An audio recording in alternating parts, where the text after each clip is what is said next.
నమస్కారం అండి. SB news 9550కి స్వాగతం సుస్వాగతం. ఏ రోజు వార్త ఆ రోజు మనకు అప్డేట్ కావాలంటే ఎస్బీ న్యూస్ 9550 ఛానల్ను మీరు సబ్స్క్రైబ్ చేసుకుంటే ప్రతిరోజు వార్త మీకు అప్డేట్గా ఉంటుంది.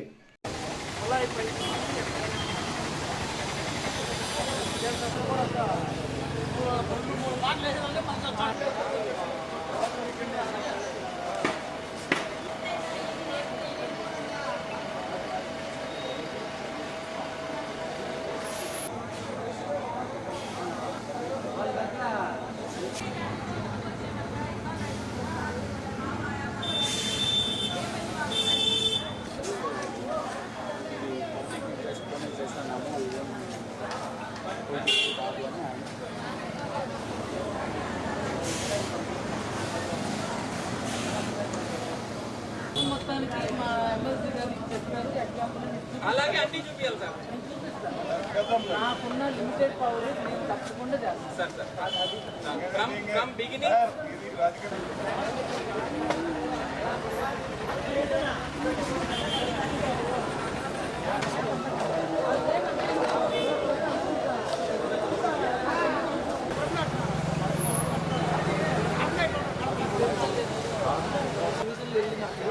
ఉన్న ఏ సమస్య ఉన్నా మన ఎన్జిఓ సార్ మీరు నా ఇందాక మాట్లాడినప్పుడు 3 days లో నువ్వు చేయించుకోండి అన్నారు. డెఫినెట్లీ వీళ్ళు కోఆపరేట్ చేయించుకుంటాం. మాకు ఏ ఇంటెన్షన్ లేదు. We're very clear. We're very clear sir. భయాన్ని ఏముండదు. నా ఊరు కాదు నాకు ఎవరు నేను ఏం చేయాలన్నా చేస్తాను. కానీ 3 days అన్నారు కదా సార్. 3 days నార్మల్ అడాప్ట్ చేస్తే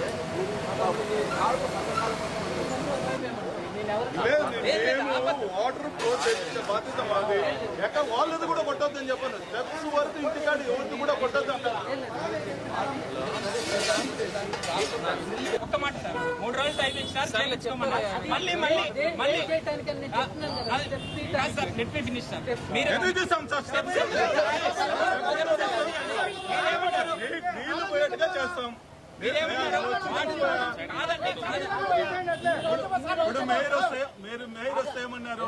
నేను చూసి చెప్తున్నాను కదా. కాదండి, ఇప్పుడు మేయర్ వస్తే ఏమన్నారు? తీస్తామన్నారు. నేను చేపిస్తా సార్. అబ్జెక్షన్ లేదు. ఈ రోజు ఎట్లా వచ్చింది? 15 సంవత్సరాల నుంచి అడగలేదు, ఇప్పుడు అడుగుతున్నారు. అడగలేదు ఎవరు. తీసేసాం సార్. ఆర్గ్యుమెంట్ ఎందుకు తీసేసాం? మేమేదో వైసీపీ పార్టీ వైసీపీ వాళ్ళే కొట్టాలా అనేటటువంటి ఉద్దానం ఉంటుండే. తెలుగుదేశం వాళ్ళు అందరూ కొట్టండి. తెలుగుదేశం వాళ్ళు కొట్టండి. వైసీపీ పార్టీ అయితే కొట్టా మేము వైసీపీ పార్టీ ఉండకూడదా?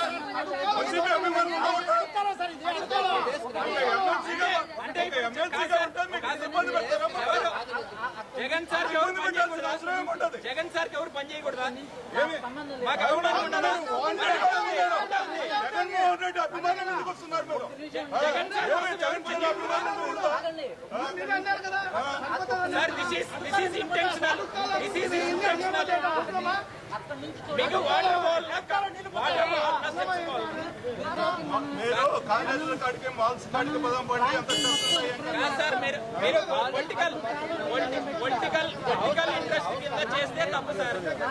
పొలిటికల్ ఇంట్రెస్ట్ వద్దు. పొలిటికల్ ఇంట్రెస్ట్ వద్దు. అందరికీ నమస్కారం. ఈ అక్కాయిపల్లి పరిసర ప్రాంతాల్లో మొన్న ఒక ప్రజాప్రతినిధి తిరిగేటప్పుడు ఇక్కడ ఎంకరేజ్మెంట్లు ఉన్నాయి, కొట్టండి అని చెప్పారంట.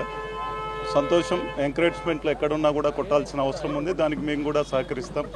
బట్ అయితే ఎక్కడైనా కూడా ఇండ్లు కట్టుకునేటప్పుడు వాళ్ళ ఇంటి కాలువ పోతూ ఉంటే వాళ్ళ ఇంటి ముందర స్టెప్స్ పెట్టుకొని కాలువ కింద పంపించడం జరుగుతుంది. ఆ విధంగా టౌన్ అంతా కూడా ఉంది. బట్ అయితే వాంటెడ్గా పొలిటికల్ సీన్ ప్రకారము మా కాలేజీ పక్కన ఉండేటటువంటి దాన్ని మాకు ఎటువంటి నోటీస్ ఇవ్వకుండా కనీసం మాకు నోటీస్ ఇస్తే ఏదైనా సమస్య ఉంటే మేమే తొలగిస్తాం. కానీ పొలిటికల్ వార్ ప్రకారం మమ్మల్ని ఇబ్బంది పెట్టాలనేటటువంటి ఉద్దేశంతో అసిస్టెంట్ కమిషనర్ స్థాయిలో ఉండేటటువంటి వ్యక్తి పొద్దున్నే జేసీబీ తీసుకొని వచ్చేసి అంతా కొడతామని వీధంతా హల్చల్ చేస్తున్నాడు. ఇది మంచి పద్ధతి కాదు అంటాను. మేము వైఎస్ఆర్సీపీకి అభిమానులుగా ఉన్నాము కాబట్టే, వైఎస్ఆర్సీపీ తరఫున ఎమ్మెల్సీగా ఉన్నాను కాబట్టే మమ్మల్ని ఇబ్బంది పెట్టాలనేటటువంటి నేచర్లో వీళ్ళు ఉన్నారు. అది చాలా తప్పు అంటాను నేను. ఎందుకంటే పొలిటికల్ పార్టీలు అనేటివి వస్తూ ఉంటాయి, పోతూ ఉంటాయి. ఈరోజు అసిస్టెంట్ కమిషనర్ కూడా అతను ఒక ఉద్యోగి. ఆ ఉద్యోగి ఈరోజు ఇంకా ఒక 5 సంవత్సరాల తర్వాత మళ్ళీ ఇంకొక పార్టీ వస్తుంది. అన్ని పార్టీలకు అధికారులు సమానంగా ఉండాలి. న్యాయం ఏదైతే అది చేయాలి, కానీ అన్యాయాన్ని న్యాయంగా మార్చేటటువంటి పద్ధతి అధికారులకు ఉండకూడదని నేను ఈ సందర్భంగా తెలియజేస్తున్నాను. ఏదన్నా మేమేదైనా ఎంకరేజ్ చేసినా మా ప్రాంతాల్లో ఎక్కడైనా నీళ్లు పోకపోయినా ఈ ఏరియా కార్పొరేటర్ కూడా మా మిస్సెస్ ఉంటున్నది. కాబట్టి మేమేమన్నా సూచించినప్పుడు మేము ఇచ్చినటువంటి కాగితాలు బుట్టదాఖలాలు చేస్తున్నారు. ఎవరో చెప్పారు కాబట్టి దీన్ని ఇంత ప్రధాన అంశంగా తీసుకొని ఇంత పొద్దున్నే వచ్చి వార్ చేయటటువంటి క్రమేణా అంటే ఏదో పెద్ద అలజడి చేసినట్టు, మేమేదో ఆక్యుపై చేసినట్టు. ఎందుకండి, ప్రజలకు అందరికీ ఉపయోగపడే విధంగా మేము ప్రజాప్రతినిధిగా ఉంటూ అందరం కూడా ప్రజల డెవలప్మెంట్ కోసం సహకరిస్తాం. ఎమ్మెల్యే కావచ్చు, మిగతా ప్రజాప్రతినిధులు అందరం కలిసి ప్రజలు బాగుండేదానికి పనిచేస్తామని నేను ఈ సందర్భంగా చెప్తున్నాను. ఇటువంటి చేష్టలు మంచివి కాదు. ఒకరిని మాత్రమే టార్గెట్ చేయడం మంచిది కాదు. ప్రభుత్వాలు ఉంటాయి, పోతాయి. కాబట్టి అధికారులందరూ కూడా మీరు నిక్కచ్చిగా ఉండి మాకేదన్నా ఒక నోటీస్ ఇచ్చి ఏమైనా సమస్య ఉంటే తప్పనిసరిగా ఏ ప్రజలకైనా నోటీస్ ఇచ్చే వాళ్ళు దానికి తప్పనిసరిగా సమాధానం ఇస్తారు, లేకపోతే రెక్టిఫై చేసుకుంటారు. ఓకే, ఇవ్వలేదండి. నోటీస్ ఇస్తే నోటీస్ ఇచ్చామని చెప్పాం. ఓరల్గా చెప్పారు. ఈ పక్కండా అనేది ఓరల్గా చెప్తే ఎట్లా ఉంటుందండి? మేము కూడా ఓరల్గా చెప్పాం. అయ్యా ఈ ప్రాంతంలో ఏమి ఇబ్బంది లేదు, మేమన్నీ కూడా స్వచ్ఛందంగా, మాదే కాదు మిగతా ప్రాంతాలు కూడా మేమే కార్పొరేటర్ ఈ ఏరియాలో అని చెప్పడం కూడా జరిగింది. బట్ అయితే అది వాళ్ళు ఇన్సెంటివ్ కావాల్సింది రావడం అండి. ఇది అంతే. ఏమి ఒక పొలిటికల్ సంబంధంగా, ఇది పొలిటికల్ వార్గా సంబంధంగా రావడం, పొద్దున్నే వచ్చి అలచల్ చేయడం, ఇది మంచి పద్ధతి కాదని నేను చెప్తాను. పార్టీలు వస్తూ ఉంటాయి, పోతూ ఉంటాయి. కాబట్టి ఇంకనైనా నేను ఎతో చెప్తున్నాను అధికారులందరికీ కూడా న్యాయంగా చేయండి. అన్యాయంగా ఎక్కడైనా ఉంటే డెఫినెట్గా మేము కూడా సహకరిస్తాం, ముందుకు పోతాం. కార్పొరేషన్ పరిధిలో పబ్లిక్ ఎంక్రోచ్మెంట్ అయినా డ్రైన్స్ కానీ, లేకపోతే పబ్లిక్ ఎంక్రోచ్మెంట్ అయిన ప్రాపర్టీస్ ఏదైనా ఉంటే మా గౌరవ మంత్రి గారు, అలాగే మాకు సిడిఎంఏ నుంచి కూడా ఆదేశాలు ఉన్నాయి. పబ్లిక్ చాలా ఇబ్బంది పడుతూ ఈ డ్రైన్స్ గురించి చాలా కంప్లైంట్స్ వస్తున్నాయి. పీజీఆర్ఎస్లో కానీ, మాకు కాల్ సెంటర్లో కానీ. వీటన్నిటినీ కూడా మేము తీసేసి ప్రజా ఉపయోగకరంగా కడప నగరాన్ని మార్చడానికి, కడప నగరంలో ఎలాంటి పబ్లిక్ ఎంక్రోచ్మెంట్స్ కానీ, అవి మెట్లు కానీ, లేకపోతే అరుగులు కానీ, లేకపోతే ఎలాంటివి ఉన్నా సరే పబ్లిక్ ఎంక్రోచ్మెంట్ ఉన్నది మాత్రం ఒక ముందస్తు ఒక 2 days 3 days ముందు చెప్పి వారికి ఇచ్చి మిగిలినవి మేము తీసేస్తున్నాం. దానిలో భాగంగా 47వ డివిజన్లో ఉన్న మన ఇక్బాల్ రైస్ మిల్ ఎదురు సందులో ఉన్న ఆ రోడ్డు చాలా ఇబ్బందిగా ఉండి కొన్ని సంవత్సరాలుగా డీసిల్టేషన్ పెరిగిపోయి ఎక్కడ కూడా మా పబ్లిక్ హెల్త్ వర్కర్స్ అందరూ కూడా ఎంత కష్టపడ్డా ఆ డీసిల్టేషన్ తీయలేని పరిస్థితుల్లో మీరు చూడొచ్చు. అదంతా కూడా మెట్లు కట్టేసి కాలువలను ఎక్కడ కూడా కనిపించకుండా చేస్తున్నారు. దానికి సంబంధించి మా మంత్రివర్యులు నారాయణ గారు కూడా ఆదేశాలు ఇవ్వటమే జరిగింది. గుంటూరు, విజయవాడ లాంటి నగరాల్లో కూడా తక్షణమే, ఎందుకనంటే పబ్లిక్కి ఉపయోగపడే ఏ పని అయినా సరే అది ఎవరికి ఇబ్బంది అయినది చూడట్లేదు, ప్రజలకు ఉపయోగపడేది కాబట్టి తీసి ఆ యొక్క కాలువని, ఆ తర్వాత మురుగునీరు పారేదానికి, ప్రజలకు అలాంటి ఎట్లా కూడా డ్రైనేజ్ ఇబ్బందులు లేకుండా చూడటానికి మేము తక్షణ చర్యలు తీసుకోవడం జరిగింది. దీనిలో మాకు పబ్లిక్ కూడా చాలా సహకరిస్తున్నారు. మిగిలిన వారు కూడా అర్థం చేసుకొని ఎవరు కూడా పబ్లిక్ ఎంక్రోచ్ డ్రైన్స్ మీదకి రాకుండా ఆ నీటిని, మురుగునీటిని పారేదానికి అందరూ సహకరించాలి. ఇలాంటి ఎవరైనా సరే అడ్డుకున్నా, లేకపోతే మా అధికారులను కానీ, మాకు సంబంధిత పబ్లిక్, మన పారిశుద్ధ్య కార్మికులు కానీ అడ్డుకుంటే మాత్రం యాజ్ పర్ రూల్ ప్రకారం మేము కఠిన చర్యలు వారి మీద కూడా తీసుకోవడం జరుగుతుంది. కాబట్టి ఎవరిని, మరొక్కసారి చెప్తున్నాను, ఎవరిని ఇబ్బంది పెట్టాలనో ఎవరినో పర్సనల్గా మేము వెళ్ళట్లేదండి. ఏ పర్సనల్గా వెళ్ళటానికి మాకు అలాంటి బాధ్యతలు ఉండవు. మాకు ఉండే బాధ్యత అంతా కూడా మేము పబ్లిక్ సర్వెంట్స్, ప్రజలకు సేవకులు మాత్రమే.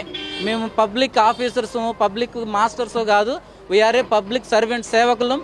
సేవ చేసే భాగ్యాన్ని మాకు ఇచ్చారు. ఆ సేవ చేసుకునే అవకాశాన్ని కూడా ఇవ్వమని కోరుకుంటున్నాం.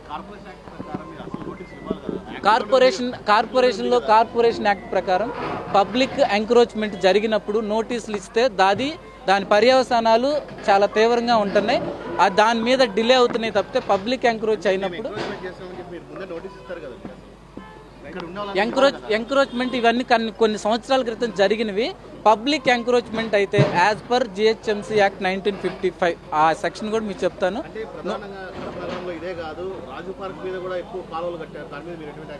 రాజీవ్ పార్క్ దగ్గర కూడా వెళ్తాం. ఇదే చెప్తున్నాను కదా, డివిజన్ ఇది మొదలయ్యి 3 నెలలే అవుతుంది. ఈ 3 నెలల్లో జరిగిన ఇలాంటి డీసిలిటేషన్ మీకు చెప్తున్న ఎగ్జాంపుల్ ఎన్జిఓ కాలనీ మీరు చూడండి, అలాంటిది జరిగింది. అలాంటప్పుడు కూడా వితౌట్ నోటీస్ పబ్లిక్ ఎంక్రోచ్మెంట్ అయింది, మేము వెళ్ళొచ్చండి. వితౌట్ నోటీస్ అంటే వాళ్ళకి ఓరల్గా ఇన్స్ట్రక్షన్, ఓరల్గా నోటీస్ లాంటిది ఇస్తాం. అది ఆల్రెడీ ఇచ్చాం 4 రోజుల క్రితమే. దాని తర్వాత మేము వచ్చాం. వితౌట్ నోటీస్ అయితే రాలేదు. అది మా బాధ్యత కూడా. Thank you.